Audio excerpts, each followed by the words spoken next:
done like with a... Exactly. So I'm sure that there's a range of stuff, and from debater to debater, maybe some have more to learn, some have less to learn, but I think we have to tackle these most complicated stuff, like obtaining the structure, understanding the principles, and so on. This, which in my opinion is much harder to teach also, because I don't know, the style of debating, as you said, you start with style, okay? So this is the simplest thing to teach, and debaters easily understand style, debaters easily understand what they're supposed to do in a speech, debaters easily get to talk on 8 minutes. But then you get to this other stuff, like the real structure, how to be persuasive, how to make the links in a case. And this is, I think this is around the age when you start really grasping all these difficult tricks, and I think training should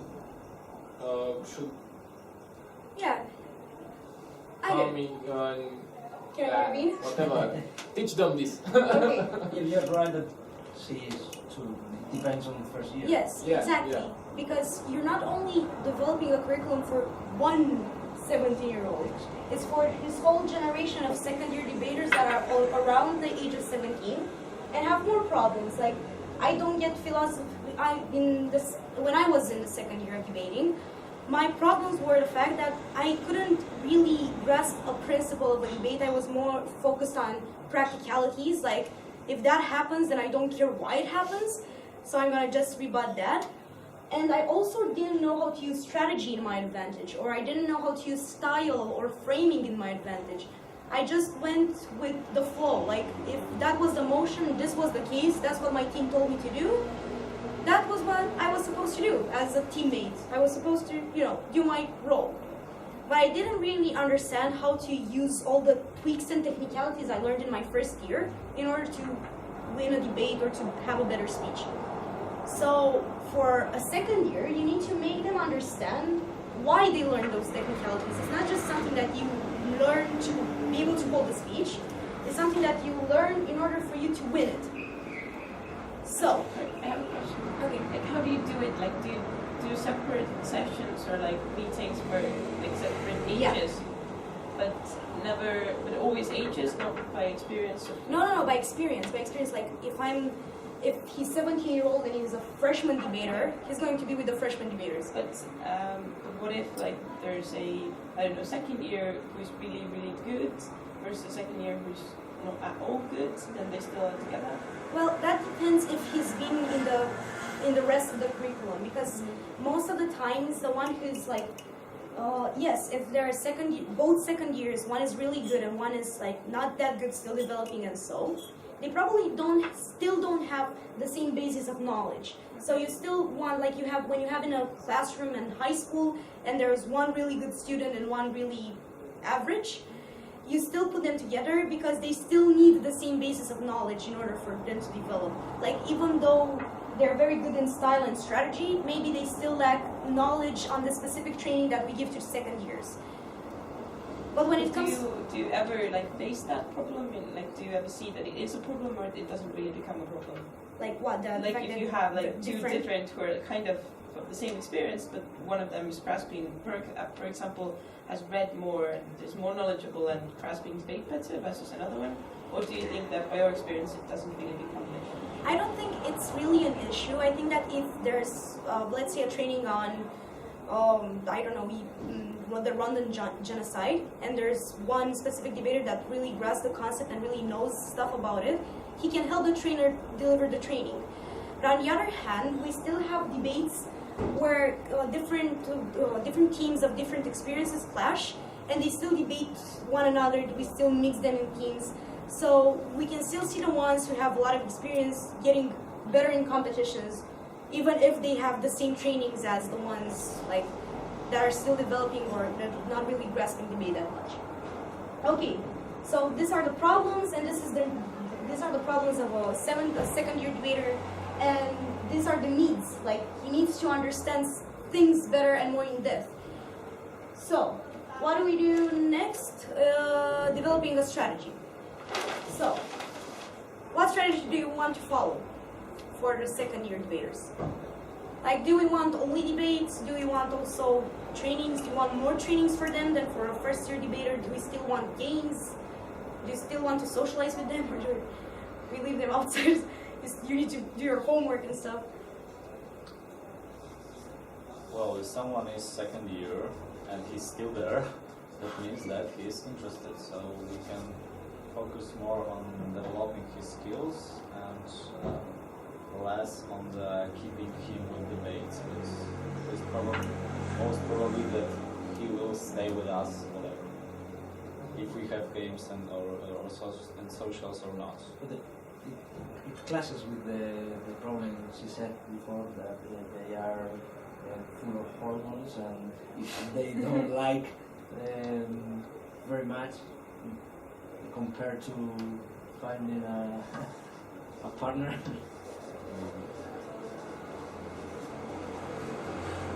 It's like talking like company. It's like they are clients, and you need to get them interested in your product. You cannot just that's the problem. You don't like it. It's okay for them. It's not okay. You don't want them to abandon your product.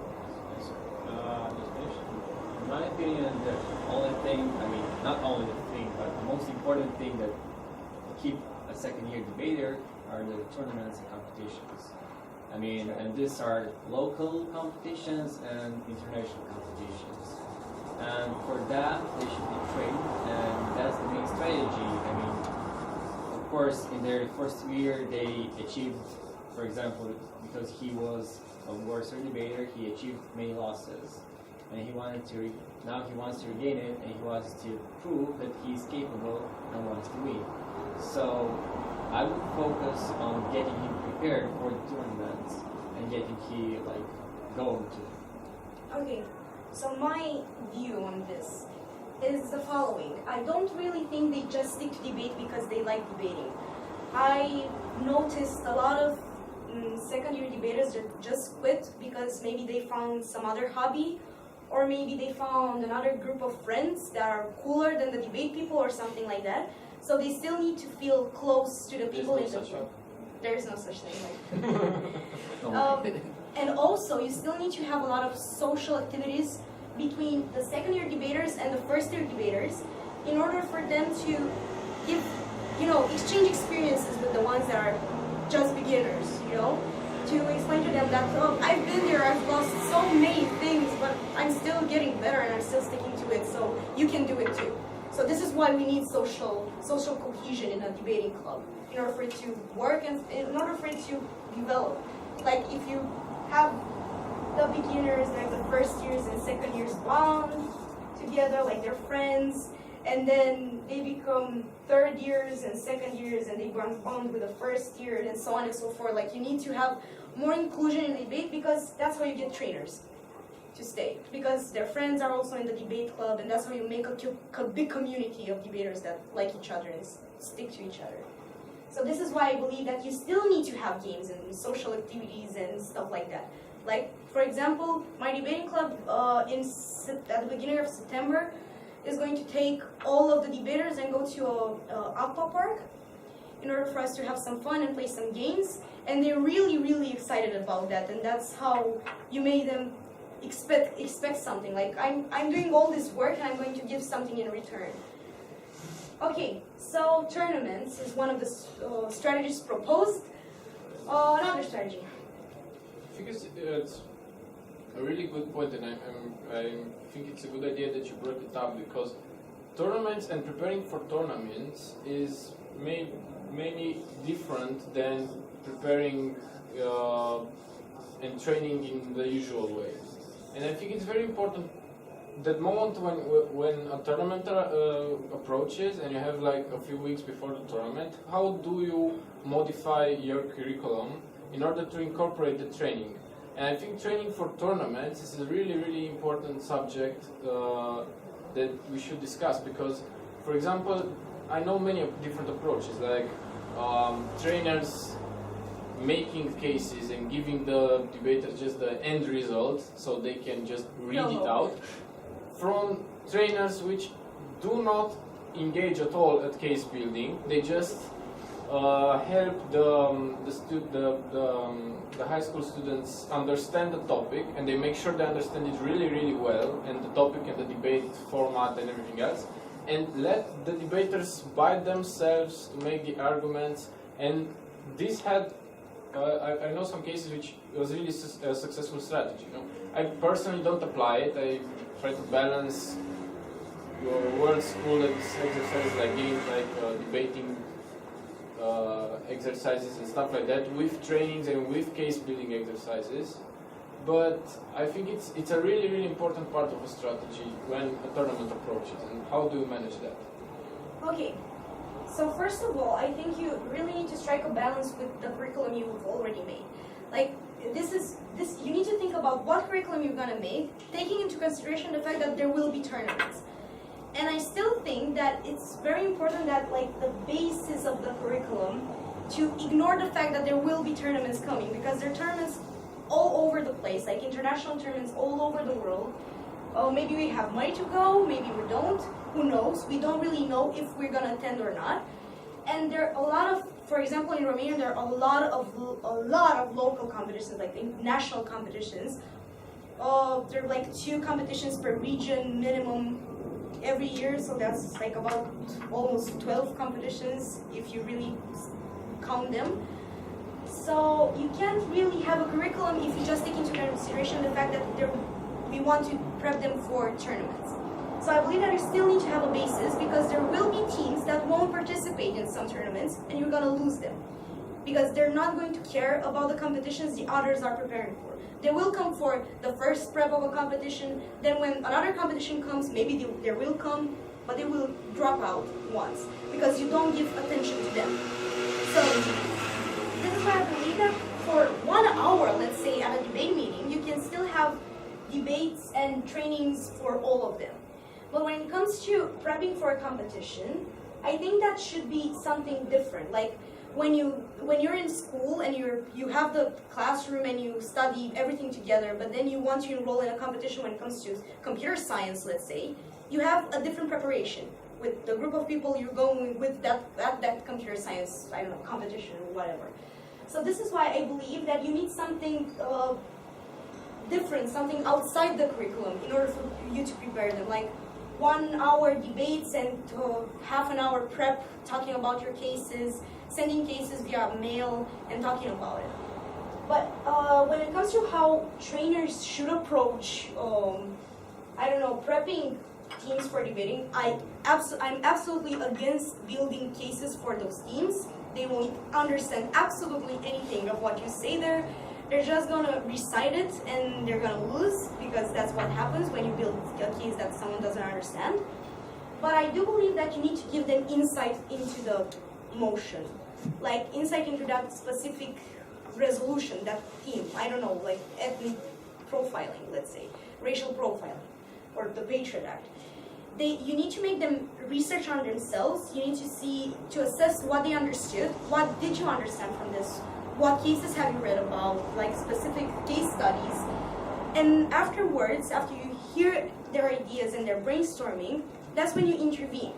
But the way a trainer should intervene is that you shouldn't form their opinions. You should let them have full liberty of choosing their strategy and choosing the arguments and structure that they want, but you should give them the option of, I see this debate, it can go in many directions, like it can go in this direction or in this direction. It's your choice whether you prioritize strategically this argument or the other one. What do you want to prove? Like, I think this is how you make them understand the depth of emotion. So, yeah, one of the strategies is making them understand depth of emotion, like philosophical debates and so on. So, how do you think you do that? Except debating, just debating. Because I strongly believe that when it comes to understanding emotions in depth, debating against more experienced debaters or just debating between each other will make you understand more because of the feedback you give them. I mean, most of the time say that rebuttal was superficial. You need to look at the root of the problem, not only at the at the pretty words they said, look at the root of the problem in the society. So, for example. So how do you make debaters think more in depth? I think that comes with experience among them. You cannot really teach the philosophical value of something because philosophy is not a concrete value that everybody perceives it in their own way. So either way, they have different perception about this. It's rather if it's not appropriate or it's Okay. Other opinions? Class? What I try to do with them is like I give them an emotion which seems completely unbalanced to unexperienced debaters. You know, like emotion which is at the first glance totally biased towards one of the sides, the government or the opposition. And then I ask them to make a case for the part which seems disadvantaged. And they all sit around for half an hour with maybe one idea and they don't do anything. And then I ask them, why didn't you do anything? Oh, but it's only difficult because it's obvious that it should be like that and not like you say and something like this. And then I bring them all up together and help them and I show them how it could be done. And I just show them, okay, let's see, this is an idea that you don't really have a premise for. There are many other ways to contradict this. It's just socially approved. That's why you think it's obvious. But you can actually refute this if you open your mind. And that's exactly what you said. That when you ask a debater to draw a line, they draw a line and they split a paper in half. That's what they are doing in their heads with every motion they receive. And what I'm trying to do is show them that a line can split a paper in many different ways that they are thinking of. They can be diagonally, they can be, I don't know, like this, or and this is like showing them that there can be, I don't know, sides that they don't think of just because they're not trained to think of, and they don't use their creativity. They only use their deduction skills. So what I'm trying to do is improve their creativity and improve the way they make links which they didn't do before, you know, it's like something like this. And it sometimes works, sometimes doesn't, but of course we have to do this numerous times, like you said, so you get the experience that's necessary.